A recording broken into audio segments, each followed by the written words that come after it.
नमस्कार, नादी टीवी में आपका बहुत स्वागत है और मैं हूं आपके साथ अनुपमा खोपरे। छत्तीसगढ़ की बात हमारे साथ में आज हम बात करेंगे मंत्रालय पर हो रही महाभारत की। छत्तीसगढ़ की बीजेपी सरकार में मंत्रिमंडल के गठन के बाद अब मंत्रालय पर महाभारत शुरू हो गई है। जी हां, मुख्यमंत्री विष्णुदेव साय की कैबिनेट में अब तक 12 मंत्री बनाए जा चुके हैं, जिनमें 2 डिप्टी सीएम भी शामिल हैं। लेकिन अभी तक विभागों के बंटवारे पर माथापच्ची जारी है। उधर मंत्रालय की ढिलाई पर कांग्रेस ने सवाल उठाए। कांग्रेस का कहना है कि बीजेपी के मंत्री मलाईदार मंत्रालय चाहते हैं, क्योंकि मलाईदार मंत्रालय लेकर बीजेपी नेता कमाई करना चाहते हैं। यही वजह है कि विभागों के बंटवारे में देरी हो रही है। उधर बीजेपी ने पलटवार करते हुए कहा कि विभाग बंटवारा मुख्यमंत्री का विशेषाधिकार है, जल्द ही विभागों का बंटवारा हो जाएगा। लेकिन अब सवाल है कि आखिर मलाईदार मंत्रालय पर माथापच्ची कब तक खत्म होगी, जो आज मंत्रालय पर महाभारत क्यों हो रही है, इसी पर चर्चा करेंगे। लेकिन उससे पहले सुनते हैं कुछ प्रतिक्रियाएं। मंत्रिमंडल के विभाग में बंटवारा इसलिए नहीं हो रहा है कि मलाईदार विभागों के बंटवारों के लिए जूतम पैजार मची हुई है। यहां से लेके ऊपर तक अप्रोच लगाए जा रहे हैं, बोलियां लगाई जा रही है, हिस्सेदारी की गारंटी दी जा रही है और इसी कारण से मंत्रिमंडल के बंटवारे में दिक्कत हो रही है। अब तो यह भी तय किया गया है कि मंत्रियों के साथ संगठन के एक लोग को भी समझाया जाएगा। अरे भाई, मंत्री जो है लोकतांत्रिक व्यवस्था में चुने हुई जनता के प्रतिनिधि रहते हैं, तो प्रजातांत्रिक व्यवस्था में संगठन के आदमी का मंत्री के साथ में लगाना सीधे सीधे संवैधानिक व्यवस्था है। यह भारतीय जनता पार्टी कि जनता के प्रति अविश्वास है, जनमत का अपमान है। मेरे ख्याल से ये कांग्रेस के विधायक है जिसने आरोप लगाया था कि शैलजा जी ने 7 लाख रुपए लिए हैं। ये एक दूसरे के ऊपर पार्टी से हटाने का आरोप लगाते हैं, ये एक दूसरे के ऊपर पैसे खाने का आरोप। जो जूतम पैजार मची है कांग्रेस के अंदर, जरा उस पर ध्यान दे। भारतीय जनता पार्टी और जनता आपसी व्यवहार निभा रही है। देखिए, छत्तीसगढ़ में मंत्रालय पर महाभारत छिड़ी हुई है। विपक्ष लगातार निशाना साध रहा है कि 1 महीने होने पर आया है, लेकिन भाजपा में मंत्रियों को अभी तक विभाग का बंटवारा नहीं किया गया है, जिसकी वजह से सरकारी कामकाज काफी प्रभावित हो रहा है। वहीं दूसरी ओर बीजेपी पे लगातार निशाना साध रही है। लेकिन सवाल यही कि आखिर छत्तीसगढ़ में मंत्रालय और मंत्रालय में जो बैठे हुए मंत्री हैं, उन्हें विभाग का बंटवारा या नई जिम्मेदारी और नया काम कब तक दिया जाएगा। आज इसी मुद्दे पर चर्चा करेंगे और इस चर्चा के लिए खास पैनल भी हमारे साथ में जुड़ा हुआ है। मैं आपका तारुफ करवा देती हूं। राहुल टिकरिया भाजपा की ओर से, डॉक्टर शिल्पा निवांगन कांग्रेस की ओर से और अभिषेक कुमार वरिष्ठ पत्रकार हमारे साथ में जुड़े हुए हैं। आप सभी मेहमानों का बहुत स्वागत है नादी टीवी में। चर्चा की शुरुआत हम वरिष्ठ पत्रकार से करना चाहूंगी। अभिषेक जी, जिस प्रकार की लेट लतीफी यहां पर हो रही है, इसे किस प्रकार से देखते हैं और जनता पर और जनता के लिए लाई गई कल्याणकारी योजनाओं पर इसका कितना असर हो रहा है? क्योंकि 1 महीने होने पर आ गया, लेकिन अब तक मंत्रियों को उनकी जिम्मेदारी नहीं सौंपी गई है, विभाग नहीं बांटे गए हैं। देखिए,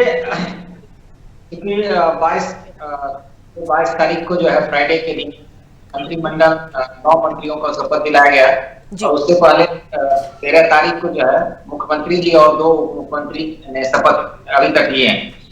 लेकिन चूंकि विभागों का बंटवारा नहीं हुआ है, जहां तक मेरी जानकारी है कि अभी गवर्नर जो विश्वभूषण हरिचंदन साहब हैं, अभी अपने प्रदेश के वो दौरे उड़ीसा गए हुए हैं और वो उनकी कल दोपहर तक शायद आने की संभावना है। तो जो मुझे स्रोत से जो सूचना मिली है कि शायद, चूंकि इसमें प्रक्रिया थोड़ा सा बताना चाहूंगा आपको। चूंकि मंत्रिमंडल का जो विभागों का जो बंटवारा होता है, वो मुख्यमंत्री जी एक प्रस्ताव भेजते हैं राज्यपाल के कि भाई इनको हम ये प्रमुख विभाग ये दे रहे हैं। उसके बाद गवर्नर साहब साइन होता है, फिर वो मुख्यमंत्री जी के पास आता है, फिर मुख्यमंत्री जी उसको चीफ सेक्रेटरी के माध्यम से डीएजी को भेजते हैं, सामान्य प्रशासन विभाग को। उसके बाद उसकी एक नोटिफिकेशन, गजट नोटिफिकेशन होता है, उसके बाद वो विभागों का बंटवारा हुआ है। चूंकि अभी राजभवन तक ये फाइल पहुंची ही नहीं, इसलिए चूंकि आपने भी दिखाया कि कांग्रेस हमलावर हो रही है लगातार कि भाई सरकार विभागों का बंटवारा नहीं कर पा रही है, विष्णुदेव की सरकार जो है। और इसके कारण ये तो स्वाभाविक है कि जब विभागों का बंटवारा नहीं हो रहा है तो सरकारी फाइलें पूरी जस की तस पड़ी हुई है, कोई काम नई चीजें नहीं हो रही है, तो जनता तो सफर कर रही है। अब आने वाले देखते हैं कि समयों में आज कल, मुझे ऐसा लगता है कि कल या परसों तक विभागों का बंटवारा हो जाना चाहिए।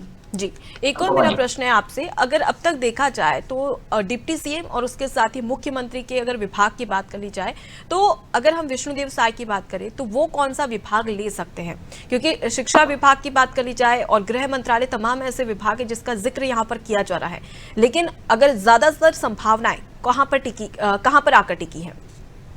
देखिए, अगर आप पिछले 2 मुख्यमंत्रियों का अगर कार्यकाल देखें तो रमन सिंह जी वित्त और ऊर्जा, जो जनसंपर्क, ये सब और समान प्रशासन विभाग पर, चाहे वो भूपेश बघेल जी मुख्यमंत्री रहे तब या डॉक्टर रमन सिंह जी रहे तब, इनके कार्यकाल में उन्हीं मुख्यमंत्रियों के पास है। लेकिन इस विष्णुदेव साय जी मुख्यमंत्री बने हैं, मुझे लगता है कि इस बार जो पिछले जो वित्त और ऊर्जा विभाग जो मुख्यमंत्री के पास हुआ करता था, मुझे ऐसा लग रहा है कि वित्त जो है किसी को दूसरे को इस बार दिया जा सकता है। चाहे ऐसे राजनीतिक गलियारों में ये भी चर्चा है कि कहीं अगले वित्त मंत्री ओपी चौधरी चूंकि आईएएस रहे हैं, तो शायद उनको दिया जाए। आने वाले, देखिए, अभी कयास लगाना थोड़ा बीजेपी में बहुत मुश्किल होता है कि किसका कौन सा पोर्टफोलियो मिलेगा, क्योंकि अभी ये दिल्ली से शायद ऐसा राजनीतिक गलियारों में चर्चा है कि चूंकि हर चीज दिल्ली से तय हो रहा है, तो कहीं विभाग भी दिल्ली से तय हो। तो अब देखिए, थोड़ा इंतजार करना पड़ेगा कल या परसों। जी बिल्कुल, तो इंतजार तो यहाँ पर करना पड़ेगा, लेकिन ये इंतजार काफी लंबा होता जा रहा है। राहुल जी, जिस प्रकार से देखा जाए तो 5 दिन हो चुके हैं, आपके तमाम जो मंत्री थे उन्होंने अपने पद की शपथ ले ली है, लेकिन अब वो इस बात के इंतजार में है कि आखिर उन्हें जिम्मेदारी कब दी जाएगी ताकि वो काम कर सके। जय जवाहर। देखिए, आपको मैं बता दूं, जिस प्रकार से मोदी जी की गारंटी के तहत ये छत्तीसगढ़ में भारतीय जनता पार्टी की आज सरकार बैठी है, जरूर मंत्रियों का शपथ ग्रहण हो गया है, उनके विभागों का बंटवारा जरूर नहीं हुआ है, लेकिन जनता का कोई भी काम नहीं रुक रहा है। आप देखिए, मोदी जी की गारंटी जो है इम्प्लीमेंट प्रारंभ हो चुका है।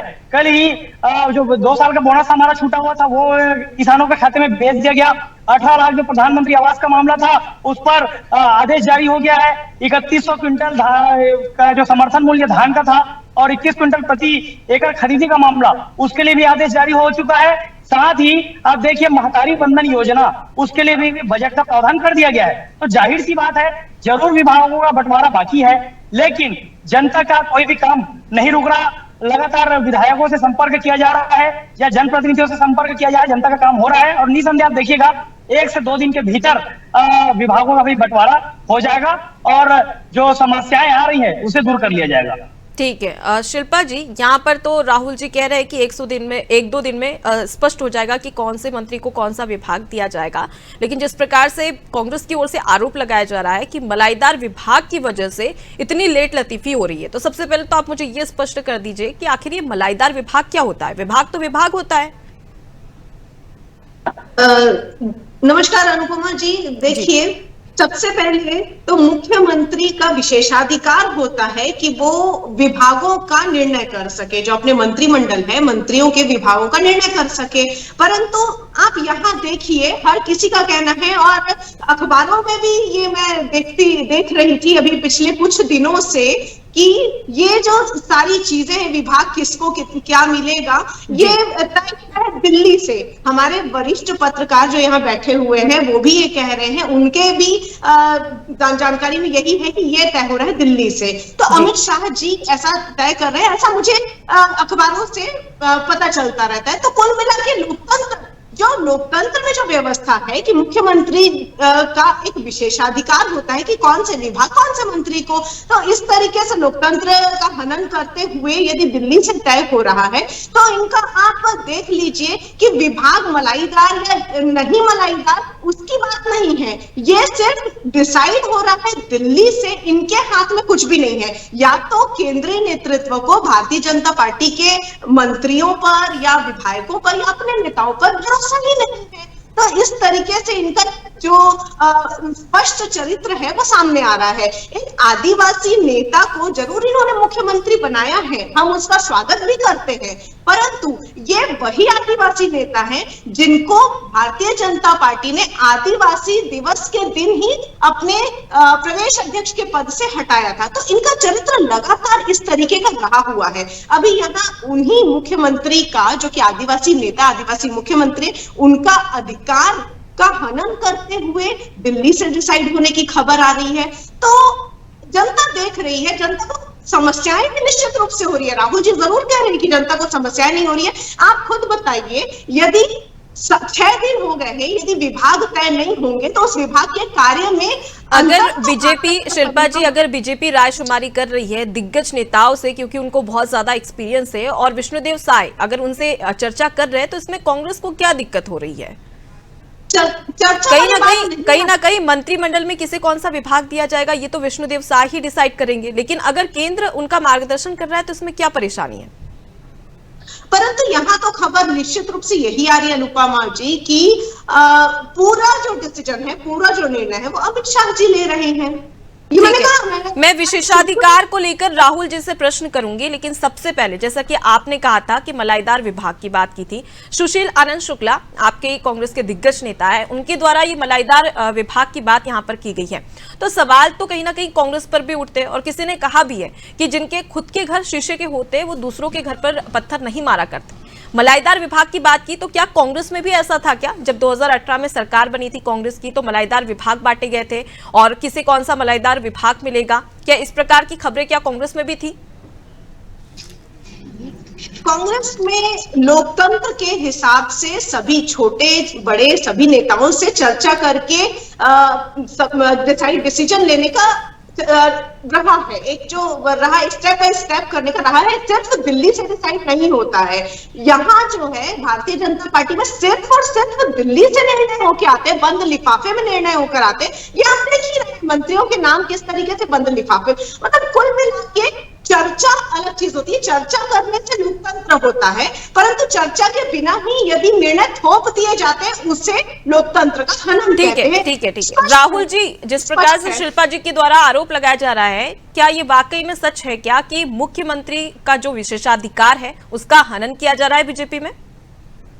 देखिए अनुपमा जी, ये बिल्कुल सरासर गलत आरोप है कि विशेषाधिकार का हनन किया जा रहा है। देखिए मुख्यमंत्री जी ने ही मंत्रियों का नाम घोषणा किया था, और वैसे ही आप देखिएगा विभागों का भी जो घोषणा है मुख्यमंत्री जी ही करेंगे।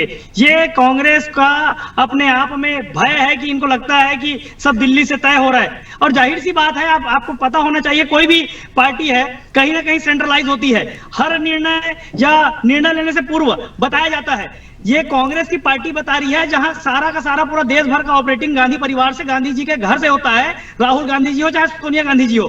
तो ये हमको ना बताए कि हम किससे पूछ रहे हैं। हमारी पार्टी में तो वो नीति है कि कभी अटल बिहारी वाजपेयी जी आते हैं, कभी लाल कृष्ण आडवाणी जी आते हैं, कभी नरेंद्र मोदी जी आते हैं, कभी अमित शाह जी आते हैं। तो जाहिर सी बात है हमारी पार्टी में लोकतंत्र है। हमारी पार्टी में एक चाय बेचने वाला भी प्रधानमंत्री बनता है और देश का नेतृत्व करता है, और ये तय करता है कि वहां का मुख्यमंत्री कौन होगा। तो ये बिल्कुल कांग्रेस आरोप लगाना बंद कर दे जहां सारा निर्णय गांधी परिवार के घर से होता है, 10 जनपद से होता है। मैं आपको बता दूं, किसी भी प्रकार से मुख्यमंत्री जी के अधिकारों का हनन नहीं हो रहा है, उनसे राय शुमारी की जा रही है और वो स्वयं अनुमति लेकर स्वयं जारी कर रहे हैं। तो यहाँ पर कोई अधिकारों का हनन नहीं हो रहा है, और जनता का जो विषय है, जनहित का जो काम है, वो कहीं पर नहीं रुक रहा है। मैंने आपसे पहले भी कहा कि मोदी जी के गारंटी पर हम इंप्लीमेंट प्रारंभ कर चुके हैं। 2 साल का बोनस का विषय हो, 18 लाख प्रधानमंत्री आवास का विषय हो, महतारी वंदन का जो विषय हो, चाहे धान, लेकिन इतना समय हो रहा है तो कहीं ना कहीं सवाल तो उठ रहे हैं। राहुल जी, ठीक है, कांग्रेस एक और आरोप लगा रही है कि मंत्रियों के साथ में संगठन के व्यक्ति भी मौजूद रहेंगे। इसमें कितनी सच्चाई है? यहाँ पर कांग्रेस लगातार आरोप लगा रही, तो क्या वाकई में ऐसा है क्या कि जिन मंत्रियों को जो विभाग की जिम्मेदारी दी जाएगी उनके साथ में कहीं ना कहीं संगठन का व्यक्ति भी मौजूद रहेगा? अनुपमा जी, आपको भी पता होना चाहिए कि मंत्रियों ने शपथ ले लिया है, तो और कौन से मंत्री शपथ लेने वाले हैं? जी, मैं यहाँ पर मंत्रियों की बात नहीं कर रही हूँ राहुल जी। कांग्रेस की ओर से आरोप लगाए जा रहे हैं कि जो मंत्री है उनके साथ में कहीं ना कहीं संगठन का व्यक्ति भी मौजूद रहेगा, हर एक मंत्री के साथ में। एक कांग्रेस फालतू का आरोप है। आप देखिए हमारे जो मंत्री हैं वो सबके बीच में है, शपथ ले चुके हैं, और पूरा प्रदेश को पता चल गया है कि कौन कौन मंत्री हैं। और दूसरी बात, एक मंत्रालय खाली है उसे भी जल्द भर लिया जाएगा। तो यहाँ पर संगठन के व्यक्ति रहेंगे नहीं रहेंगे वाला विषय नहीं है, और संगठन का एक एक कार्यकर्ता हर मंत्री के साथ है, हर विधायक के साथ है। ये आरोप लगाना गलत है कि मंत्रियों को संगठन का व्यक्ति कोई चलाएगा। ठीक है शिल्पा जी, इसका जवाब दे दीजिए, क्योंकि सबसे पहले तो मैं यही जानना चाहूंगी कि जिस प्रकार से सुशील आनंद शुक्ला के द्वारा ये आरोप लगाए गए थे और ये बातें भी कही गई थी, तो उसमें कितनी सच्चाई है और इसकी जानकारी आपको कहां तक पहुंची कि संगठन का व्यक्ति भी मौजूद रहेगा हर एक मंत्रालय में? क्योंकि राहुल जी तो इससे सीधे इनकार कर रहे हैं, ये हवा में तीर ही चलाना हुआ ना। देखिए अनुपमा जी, लोकतंत्र का हनन करने में ये लोग कहीं कोई कसर नहीं छोड़ते हैं, ये तो पता चल ही गया है। परंतु जो संगठन वाली बात है, ये संविधान के हिसाब से मंत्री जो है, मुख्यमंत्री, मैंने बार बार यही कह रही हूँ कि मुख्यमंत्री जो है उनका विशेषाधिकार ये लोग छीनने की कोशिश कर रहे हैं। जहां संगठन के लोगों की उपस्थिति की बात यदि जानकारी में आती है तो कोई मिला के ये हनन नहीं है। भले ही ये साफ इनकार करें, परंतु इसमें कहीं ना कहीं सच्चाई है कि मुख्यमंत्री के विशासित को ये लोग हनन कर रहे हैं। तो ये बात तो एकदम क्लियर है, स्पष्ट दिखाई देती है। डिबेट में बैठकर भले ही ये इस बात को मना कर दे, नहीं करे, परंतु जो साफ दिख रही है वो चीज तो जा सकती है मेरे हिसाब से। एक और साफ चीज दिख रही है, आज 6 दिन हो गए हैं विभागों की विभाग का आवंटन नहीं हो पाया। इसका क्या कारण हो सकता है, आप खुद ही बताइए। जिस तरीके से इन्होंने नए चेहरे को मौका देने के लिए जो अनुभवी नेता, इनके अनुभवी जो विधायक बने हैं, उनको साइड करके ये राजनीति कर रहे हैं, इसका मतलब है कि जो अनुभवी नेता हैं, जो पुराने नेता हैं, वो कहीं ना कहीं इस बात में द्वंद्व, इनके आपसी द्वंद्व में शामिल हो गए हैं। तो इनके आपसी द्वंद्व के कारण ही, एकमात्र यही कारण है जिनके कारण विभागों के आवंटन में इनको दिक्कत आ रही है। ठीक है राहुल जी, आरोप लगाया जा रहा है कि आपके पार्टी के कई दिग्गज नेता है, वरिष्ठ नेता है, उन्हें जिम्मेदारी नहीं दी जा रही है, तो कहीं ना कहीं उनको साइडलाइन किया जा रहा है, ऐसा आरोप है कांग्रेस का। अनुपमा जी, मैं बता दूं, कांग्रेस की इतनी दुविधा वाला विषय है। अब देखिए, जब 2 महीने पहले हम डिबेट में जुड़ते थे तो कांग्रेस के सारे प्रवक्ता आरोप लगाते थे कि भारतीय जनता पार्टी के पास मुख्यमंत्री का चेहरा नहीं है, भारतीय जनता पार्टी के पास कोई चेहरे नहीं है। आज इतने वरिष्ठ लोगों का नाम ये स्वयं गिनाते हैं, और मैं आपको बता दूं, भारतीय जनता पार्टी के करीब 16 विधायक ऐसे हैं जो कद्दावर नेता रहे हैं, जो 4 बार से अधिक विधायक बनकर अभी फिर से चुनकर आए हैं, और ये कहते थे कि हमारे पास चेहरों की कमी है। मैं बता दूं आपको, हमारे पास की कमी पहले भी नहीं थी, अब भी नहीं है। 16 से ज्यादा कद्दावर नेता हमारे चुन कर रहे हैं, मंत्रालय मात्र 12 है। जाहिर सी बात है, हमें कई लोगों को छोड़ना पड़ेगा। अगर भारतीय जनता पार्टी युवाओं को मौका देती है, भारतीय जनता पार्टी नए नेताओं को मौका देती है, ठीक है, एक एक से आपकी आवाज समझ में नहीं आ रही है। शिल्पा जी, मैं आप तक लौटूंगी, पहले राहुल जी को अपनी बात का लेने दीजिए।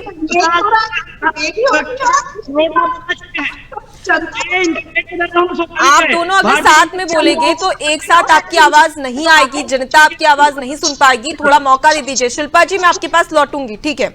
राहुल जी, जिस प्रकार से यहाँ पर लेट लतीफी हो रही है और आपने मिशन 100 भी रखा हुआ है, अब ये मिशन 100 कैसे पूरा होगा? बिल्कुल, मैं आपको बता दूं अनुपमा जी, भारतीय जनता पार्टी, आप देखिएगा, अभी 4 महीने बाद लोकसभा की चुनाव है। छत्तीसगढ़ में 11 की 11 सीटें जीतकर हम आने वाले हैं, क्योंकि मोदी जी के गारंटी और मोदी जी के ऊपर पूरे प्रदेशवासियों का विश्वास बढ़ चुका है। और रही बात मंत्रालय का, विभाग बंटवारे का, आप देखिएगा 1-2 दिन के अंदर ये विभाग का बंटवारा भी हो जाएगा, और नरेंद्र मोदी जी के ऊपर प्रदेश का विश्वास बढ़ा है, और हम जो 100 का हमारा आंकड़ा है उसको भी पूर्ण करेंगे। नरेंद्र मोदी जी, आप बातें तो कई सारी कर रहे हैं, लेकिन सवाल यही है कि कैसे पूरा करेंगे, क्योंकि मंत्रिमंडल का विस्तार तो हो चुका है, गठन हो चुका है, लेकिन अभी तक उनको जिम्मेदारी नहीं सौंपी गई है। ठीक है शिल्पा जी, जिस प्रकार से यहाँ पर लेट लतीफी हो रही है, तो इस पर आप आगे क्या कहना चाहेंगी और किस प्रकार की अटकलें यहाँ पर देखने को मिल रही, क्योंकि राहुल जी ने तो साफ कह दिया है कि आने वाले समय में 2024 की तैयारी यहाँ पर बीजेपी कर रही है। भले ही विभाग का बंटवारा अभी तक नहीं हुआ, लेकिन उन्होंने यहाँ पर सीधे कह दिया है कि 11 की 11 सीटें लोकसभा की बीजेपी के खाते में जाएगी। कांग्रेस की क्या तैयारी है? भारतीय जनता पार्टी की आज की स्थिति देखकर यही लग रहा है अनुपमा जी कि ये जो आरोप जो है कांग्रेस पर लगाते थे आज तक डिबेट में बैठकर कि ये आपसी लड़ाइयों से जुड़ रहे हैं, वो इनकी आंतरिक कला अब इनके सामने दिखाई दे रही है। तो ये अपने घर में ठीक कर ले, कांग्रेस अपनी तैयारियों में है, कांग्रेस के कार्यकर्ता जोश में है और लोकसभा की पूरी तैयारियों में है। ठीक है, अब देखने वाली बात होगी किस प्रकार का यहाँ पर संतुलन बैठालती है। ठीक है राहुल जी, एक और प्रश्न है मंत्रिमंडल के विभाग को लेकर कि क्या विभाग बंटवारे में संतुलन देखने को मिलेगा? जो युवा है उसका जोश और अनुभव दोनों ही काम आएगा विभाग में। बिल्कुल अनुपमा जी, देखिए जिस प्रकार से भारतीय जनता पार्टी की सरकार में विभाग मतलब जो कैबिनेट मंत्री है उनको भी वर्ग और जो क्षेत्र है उनको ध्यान में रखकर बनाया गया है, वर्गवाद और क्षेत्रीयता को ध्यान में रखकर बनाया गया है। तो निसंदेह जो विभागों का बंटवारा होगा उस पर युवा और अनुभवी सबका ख्याल रखा जाएगा और उसके हिसाब से विभागों का बंटवारा होगा। और निसंदेह जो कैबिनेट की टीम बनी है ये बहुत संतुलित टीम है। कितना इंतजार करना पड़ेगा, कितना इंतजार करना पड़ेगा, बस आप मुझे वो बता दीजिए। इस समय में आप ध्यान देखिएगा अनुपमा जी, ये सूची आ जाएगी कि किसको कौन सा विभाग मिल रहा है। चलिए ठीक है, अभिषेक जी मैं आपका रुख कर लेती हूँ। कई सारी बातें यहाँ पर कही जा रही है, एक और लक्ष्य बना लिया है कि 2024 में छत्तीसगढ़ में 11 की 11 सीटें हम जीतने वाले हैं, लेकिन विभाग का बंटवारा अब तक नहीं हुआ, तो सवाल उठ रहे हैं। कहीं ना कहीं कांग्रेस भी यहाँ पर मलाईदार विभाग की बात कर रही है। फिलहाल इसे आप किस तरीके से देख रहे हैं? और अब अगर हम बात करें तो कहीं ना कहीं महिला बाल विकास विभाग की भी बात की जाती है और मंत्रिमंडल में देखा कि केवल एक ही महिला को मौका दिया गया है, लक्ष्मी राजवाड़े। तो क्या ये जो विभाग है ये इन्हीं महिला को दिया जाएगा? देखिए जो पिछले तो चाहे बीजेपी हो चाहे कांग्रेस के कार्यकाल का अगर ट्रेंड देखेंगे तो जो भी महिला मंत्री रही है कैबिनेट मंत्री, उन्हीं को महिला बाल विकास और समाज कल्याण विभाग जनरली मिलता है। मुझे लगता है कि इस सरकार में भी लक्ष्मी राजवाड़े जी को महिला बाल विकास और समाज कल्याण विभाग की जवाबदारी, कहीं हो सकता है कि सरकार विष्णुदेव शायद ही अगर कहीं और उन पे ज्यादा भरोसा करें तो कुछ विभाग और भी दे सकते हैं, मुख्यमंत्री जी का विशेषाधिकार है। मैं अनुपमा जी आपको एक चीज पे तरफ ले जाना चाहूंगा, क्योंकि 2019 का जो लोकसभा चुनाव हुआ था, कांग्रेस 2018 के विधानसभा चुनाव में 68 सीट जीती थी और उस समय कहा जा रहा था कि कांग्रेस लोकसभा में अच्छा प्रदर्शन छत्तीसगढ़ में करेगी, लेकिन कांग्रेस महज 2 सीट ही जीत पाई थी, कोरबा और बस्तर की सीट। चूंकि इस बार भारतीय जनता पार्टी की सरकार है तो जो चूंकि हमारे राहुल टिकरिया साहब एकदम खुश है कि भाई अगली सरकार जो है हमें 11 के 11, चूंकि डबल इंजन की सरकार है तो हमें 11 सीट एकदम जीतेंगे छत्तीसगढ़ में। देखिए हम आने वाले समय बताएगा, लेकिन मैं एक चीज और आपको बताना चाहूंगा कि जो जांजगीर चांपा लोकसभा सीट है जहां पर इस बार लगभग कांग्रेस ने वहां जो है जो भी विधानसभा है सभी की सभी विधानसभा सीटों में बीजेपी की अगर हार कहीं हुई है तो इस विधानसभा चुनाव के अगर आप एनालाइज करेंगे तो लोकसभा जांजगीर चांपा का जो लोकसभा है वहां पे कांग्रेस ने बहुत अच्छा परफॉर्म किया है, तो बीजेपी को वहां बहुत अच्छा परफॉर्म करना पड़ेगा। अगर कांग्रेस अपने इस विधानसभा के ट्रेंड को अगर आज के डेट में अगर वो बरकरार रखती है तो जांजगीर लोकसभा जो अभी बीजेपी के कब्जे में है वो कांग्रेस के जा सकती है। लेकिन चूंकि अब लोकसभा चुनाव का मुद्दा अलग होता है अनुपमा जी, वो मोदी जी के मुद्दे पर चूंकि बिल्कुल, तो स्थानीय मुद्दे और राष्ट्रीय मुद्दे अलग अलग होते हैं, लेकिन जनता ये निर्धारित करेगी कि वो अब लोकसभा चुनाव में राष्ट्रीय मुद्दों को लेकर किस प्रकार से किसे वोट देती है और किसे जिताती है। फिलहाल के लिए आप सभी मेहमानों का बहुत शुक्रिया इस चर्चा में शामिल होने के लिए, इस डिबेट में हमारा हिस्सा बनने के लिए। देखिए लगातार मंत्रालय पर महाभारत जारी है। अब सवाल ऐसा है कि आखिर बीजेपी कब तक यहाँ पर विभागों का बंटवारा करेगी। हालांकि यहाँ पर प्रवक्ताओं का कहना है, बीजेपी प्रवक्ता का, कि उनके द्वारा ये कहा गया है कि 102 दिन का इंतजार करना पड़ेगा, लेकिन कांग्रेस लगातार निशाना साध रही क्योंकि सरकारी कामकाज ठप है। फिलहाल के लिए बुलेटिन में इतना ही। देखते रहिए नादी टीवी। नमस्कार।